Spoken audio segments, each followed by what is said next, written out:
Le premier aspect de notre participation à Christ se trouve dans 2 Pierre 1,4, lesquels nous assurent de sa part les plus grandes et les plus précieuses promesses, afin que par elles, vous deveniez participants de la nature divine, en fuyant la corruption qui existe dans le monde par la convoitise. 2 Pierre 1,4. Lorsque nous venons à Christ pour la première fois, nous venons avec une nature pleine de péché. Selon le psaume 51, verset 5 et verset 7, nous sommes nés avec notre nature pécheresse et corrompue.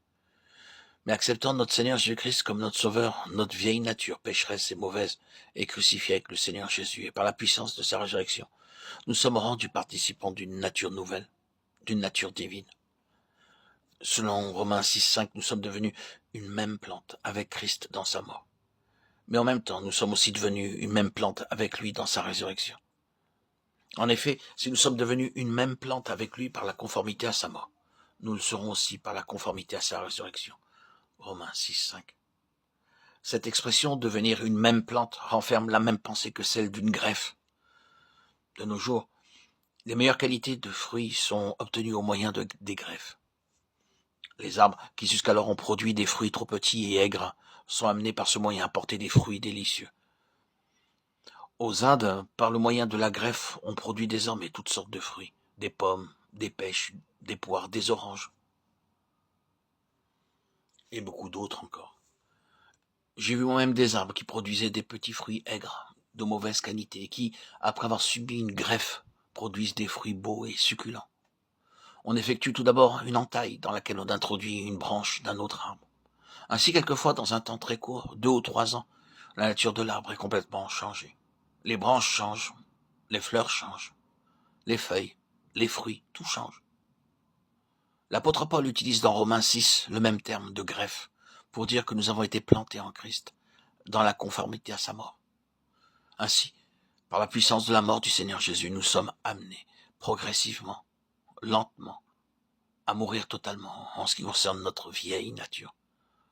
Ensuite, par la puissance de sa résurrection, nous sommes de même amenés à participer à sa nature divine. Cette puissance de résurrection agit et se déploie en nous, dans 3 directions.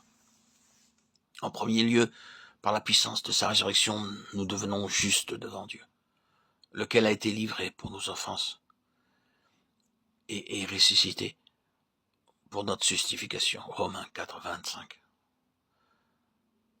Deuxièmement, par la puissance de sa résurrection, nous atteignons le grand but que Dieu a en vue pour nous, à savoir d'être rendus conformes à son image.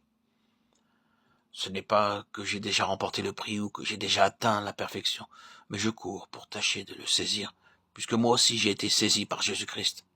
Frère, je ne pense pas l'avoir saisi, mais je fais une chose, oubliant ce qui est en arrière et me portant vers ce qui est en avant. Philippiens 3, 12, 13. C'est pour cette raison-là que l'apôtre Paul avait un ardent désir de connaître davantage la puissance de sa résurrection et la conformité à sa mort.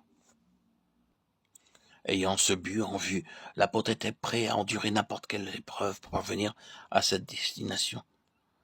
Troisièmement, c'est par cette même puissance de sa résurrection qui nous sera donné pour finir un corps nouveau, un corps de résurrection. Et si l'esprit de celui qui a ressuscité Jésus d'entre les morts habite en vous, celui qui a ressuscité Christ d'entre les morts rendra aussi la vie à vos corps mortels par son esprit qui habite en vous. Romains 8, 11. Par cette puissance de résurrection par laquelle le Seigneur Jésus lui-même est ressuscité, par cette puissance qui est déversée en nous, nous recevrons finalement un corps nouveau, un corps de résurrection,